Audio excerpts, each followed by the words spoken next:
ఇక్కడ తెలంగాణలో బీఆర్ఎస్ ఎమ్మెల్యేలు కాంగ్రెస్‌లోకి పోతున్నారు. కానీ 2/3 ఎమ్మెల్యేలు కూడా కాంగ్రెస్‌లో అంటే 22 మంది అన్నారు. ఇద్దరు పోయినారు. ఇంకా 20 మంది 2/3% ఎమ్మెల్యేలు పోయి, ఆ పార్టీలో మాకు కూడా హక్కుంది అని ఈసీకి ఒక లెక్కిచ్చి, ఆ పార్టీ మీద ఆ పార్టీ పైన ఏమంటారు?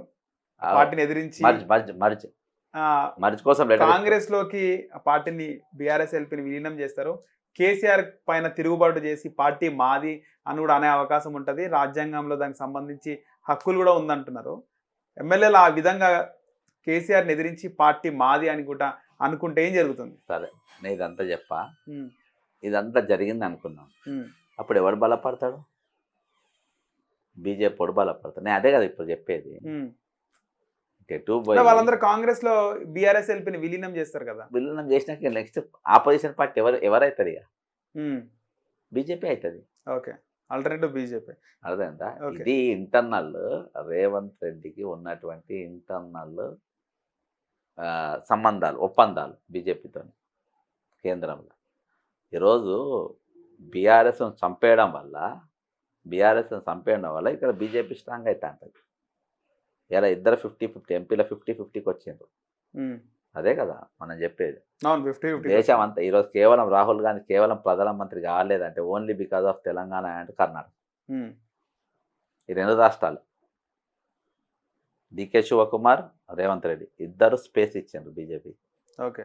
స్పేస్ ఇవ్వడం వల్ల ఈరోజు ఇక్కడ 8 అక్కడ ఒక 9 వస్తే ఎట్లుంటుండే సార్? ఎక్కువ 100% హ్మ్. వచ్చే ఛాన్సెస్ ఉండే. ఇక్కడ ఇంకా 4-5 వచ్చేది ఛాన్సెస్ ఉండే. హ్మ్. 4 అయితే పక్కా ఉండే. ఓకే. అందులో చేవెళ్ళ ఉండే, మీకు మహబూబ్ నగర్ ఉండే, మెదకుండ, నీకు మెదక్ ఉండే, మల్కాజ్గిరి. ముమ్మడికైతే మల్కాజ్గిరి అంతే. అంత అభ్యర్థి టఫ్ అభ్యర్థులు సో లేవు. 3 గెలిచినా కూడా 11. నీకు 3 అయితే గన్ షాట్ క్లియర్ కట్గా ఉండే. హ్మ్. కాబట్టి అవి మంచి ఛాన్స్ పోగొట్టుకున్నాం మనం. ఓకే. కానీ ఒక 10 వచ్చినా కూడా అంత ఉండకపోతున్నాయి కదా సార్. ఇప్పుడు 294 ఉన్నాయి. ఈడ కాదు, కర్ణాటకలో కూడా ఆ లెవెల్లో పనిచేస్తే ఓకే. ఇటొస్తే అటు తగ్గుతాయి అంటారు. అందుకనే అంతే కదా, అది తగ్గేది కదా. కాబట్టి అవకాశం ఉండేది. ఆటోమేటిక్ చంద్రబాబు నాయుడు వాళ్ళు కూడా మౌల్డ్ కావాల్సి వచ్చు. హ్మ్. కాబట్టి ఆ తీరుగా పనిచేయలేదు. ఓకే. మొత్తానికి మోదీ ఒక హిస్టరీని క్రియేట్ చేసినారు మళ్ళీ. నెహ్రూ మూడోసారి తర్వాత. చేపించిండ్రు వీళ్ళు. హ్మ్. నరేంద్ర మోడీ ఎప్పుడు కృతజ్ఞతలు చంద్రబాబు నాయుడుకు వాళ్ళకి చెప్పొద్దు. రేవంత్ రెడ్డికి డీకే శివకుమార్కి చెప్పాలి. అంతేనా సార్? అంతే. హ్మ్. వీళ్ళిద్దరు వల్లనే ఈయన ప్రధానమంత్రి కాలే. అంతే. కవిత 100 రోజులు అయితుంది జైలుకు పోయి. 100 రోజులు అయిపోయింది. ఇంతవరకు కేసీఆర్ కన్న కూతుర్ని చూడడానికి పోలేదు. ఇటు ఎమ్మెల్యేలు పార్టీ మారుతుంటే కేసీఆర్ రియాక్షన్ లేదు. ఇప్పుడు చూస్తున్నాము జేసీఎంసీ పరిధిలోని ఎమ్మెల్యేలను పిలిచి కేసీఆర్ మాట్లాడతాడు అని చెప్పి. కవిత విషయంలో కేసీఆర్ ఎందుకు జైలుకి ఇంతవరకు పోలేదు సార్? కేసీఆర్, కేటీఆర్ గాని. బ్రదరు కేటీఆర్ పోయొచ్చు. హ్మ్. ఒకసారేం పోయొచ్చినాడు. అయితే అసలు మీడియాలో ఆమె గురించి చర్చ లేదు. మీకు బ్రదరు ఇందులో ఆటోమేటిక్గా ఆమె బయటకు వస్తుంది, మీరు చూస్తూ ఉండాలి. లోక్సభ ఎన్నికల ముందు వస్తే బీజేపీతో అంటగాగినట్టు అట్లా ఉంటది. ఏముండదు. హ్మ్. మీరు వస్తుంది, మీరు చూడండి అంతే. అంతే. నేను వచ్చినాక మీకు చెప్తా. హ్మ్. నేను చెప్పినాక క్లీన్ చిట్ వస్తుందా? రాదు. క్లీన్ చిట్ కాదు, ఆమె జైలుకి వెళ్ళి బయటకు వస్తారు. హ్మ్. క్లీన్ చిట్లు వీళ్ళకి ఏమొస్తారు? వీళ్ళకి ఎందుకు వస్తారు? హ్మ్. జైల్లోకి వెళ్ళి బయటకు వచ్చి తిరుగుతారు. కానీ వీళ్ళంతా ఒరిజినల్ ముద్దాయిలే కదా. హ్మ్. కవిత ముద్దాయనే, రేవంత్ రెడ్డి ముద్దాయిలేనే. రేవంత్ రెడ్డిని మాత్రం వదలరు మీరు. రెడ్ హ్యాండ్ దొరికిన వాళ్ళు కదా. హ్మ్. బ్రదర్ దొంగనికి ఏమున్నది బ్రదర్? హ్మ్. దొంగను ప్రజలు అట్లా అనుకోలేదు అనుకుంటా. ప్రజలు అనుకున్నారు. అనుకుంటే ఓటరే కదా సార్. మెజారిటీ ప్రజలు. బ్రదర్ ప్రజలు కాంగ్రెస్ పార్టీ కొట్టేసారు. రేవంత్ రెడ్డికి కాదు. వేయలే. రేవంత్ రెడ్డి నాయకత్వానికి. వేయలే. హ్మ్. సరే కవిత విషయం చెప్పండి సార్. కవిత ఏంది? బెయిల్ వస్తుంది. హ్మ్. బెయిల్ వస్తుంది, త్వరలో బెయిల్ వస్తుంది, తొందరగా వస్తుంది. కవిత అలా కుటుంబాట. ఆ బెయిల్ల హీరోలు తెలంగాణ, ఆంధ్రాకు సంబంధించినటువంటి, తెలంగాణ కాదు కానీ ఆంధ్రాకు సంబంధించినటువంటి బీజేపీ ఎంపీలు హీరోలు ప్లే చేసి పట్టుకొస్తారు. అంతే. వాళ్ళకేం సంబంధం? మీరు చూడండి, నేను చెప్తా కదా. ఆ బద్ధ శత్రువులు కదా తెలుగుదేశం వీళ్ళు. తెలుగుదేశం కాదబ్బా, ఓకే. ఆంధ్రాలో ఉన్న బీజేపీ ఎంపీలు అన్న బీజేపీ ఎంపీలు. ఓకే. పనిచేసి పట్టుకొస్తారు. అట్లకే లాబింగ్ నడుస్తుంది. హ్మ్. అవసరమైతే వాళ్ళు పోయి చంద్రబాబుతో కూడా వాళ్ళే మాట్లాడుకుంటారు. హ్మ్. వాళ్ళే మాట్లాడుకొని పట్టుకొస్తారు. కవిత కేసీఆర్ కారణం ఏంది కేసీఆర్ పోకపోవడానికి? ఆయన ఉంటుంది. ఆయన మీడియా ఫోకస్ చేస్తుందన్నా లేకపోతే ఫోకస్ అని కాదు. ఆయన ఆయన ఒకటి ఫోర్‌కాస్ట్ ఎక్కువ. ఉమ్, కేసీఆర్‌కు ఫోర్‌కాస్ట్ ఎక్కువ. అంటే ఆయన రాబోయే దాన్ని పసిగట్టగలుగుతాడు. జరగబోయే ఒరిజినల్‌గా ఉమ్, కల్వకుంట్ల చంద్రశేఖరరావుకు తెలంగాణ ఇన్‌ఫ్రాస్ట్రక్చర్ తెలంగాణలో ఉన్నది మొత్తం ఐడియా ఉంది ఆయనకు. ఉహుం, ఏది చేస్తే ఆయనకు ఏ మూలకి ఏముంది, ఏ సందులో ఏముందని బెస్ట్. ఆయనకు బ్యాడ్ లక్ ఏందంటే కాళేశ్వరం కట్టుడు, కొడుకుడు బిడ్డ రాజకీయాలలో వచ్చి ఎక్కువ ఎగురుడు. దానివల్ల ఆయన నష్టపోయిండు. లేకుంటే ఆయన మంచి గుడ్ అడ్మినిస్ట్రేటర్.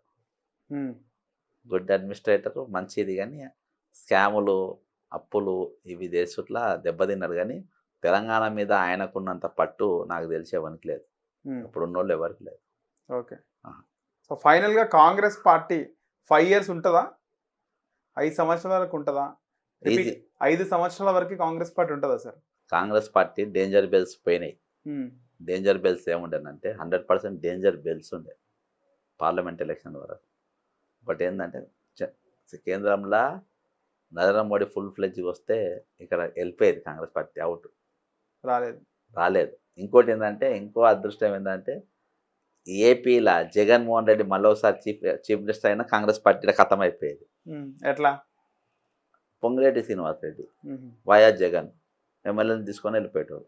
ఎంతమంది ఉంటారు సార్ పొంగులేటికి? 10 మంది ఉంటారా? పైసలు ఏమున్నాయి, పైసలు పెడతారు అక్కడికి వెళ్ళి.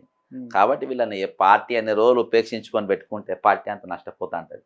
ఓకే. వీళ్ళిద్దరిని తీసేసేయాలి. ఉమ్, మంత్రి పదవికి లాని తీసేయాలి. ఉమ్. అదేందా ఇంకెవరు?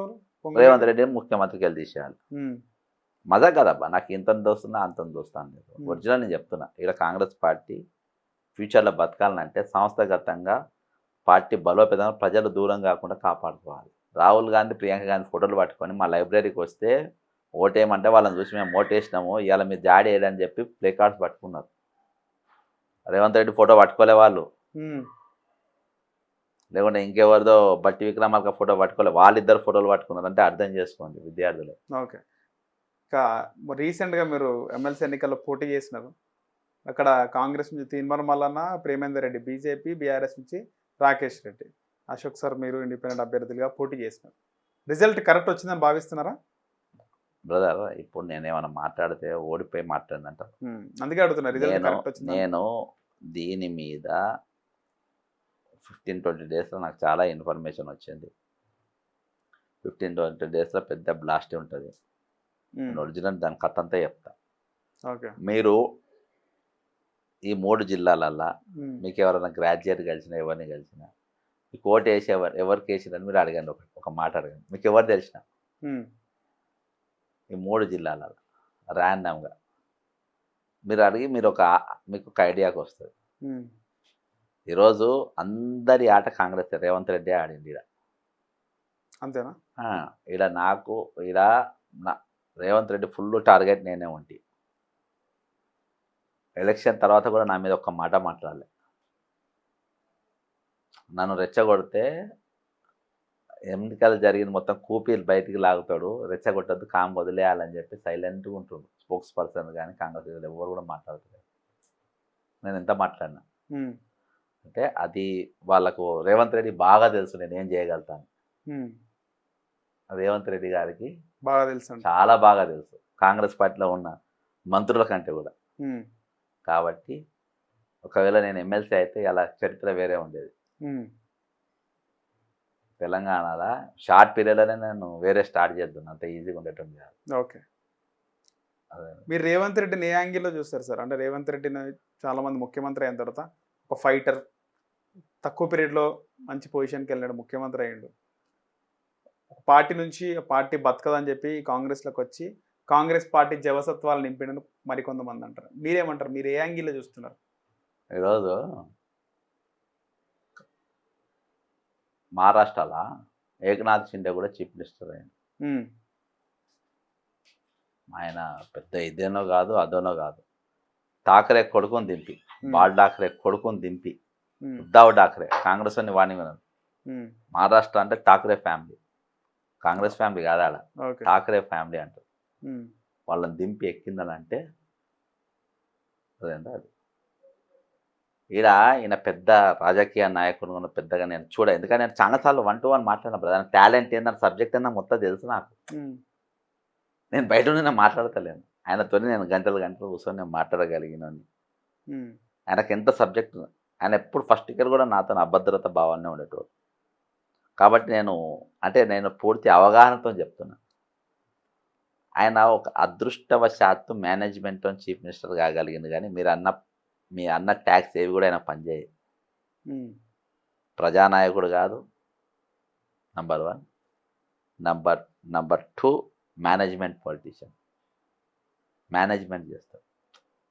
స్ట్రేట్ ఫైట్ ఉండదు. మేనేజ్మెంట్ చేస్తాడు. స్ట్రేట్ ఫైట్ ఉండదు. Management politician. రైట్.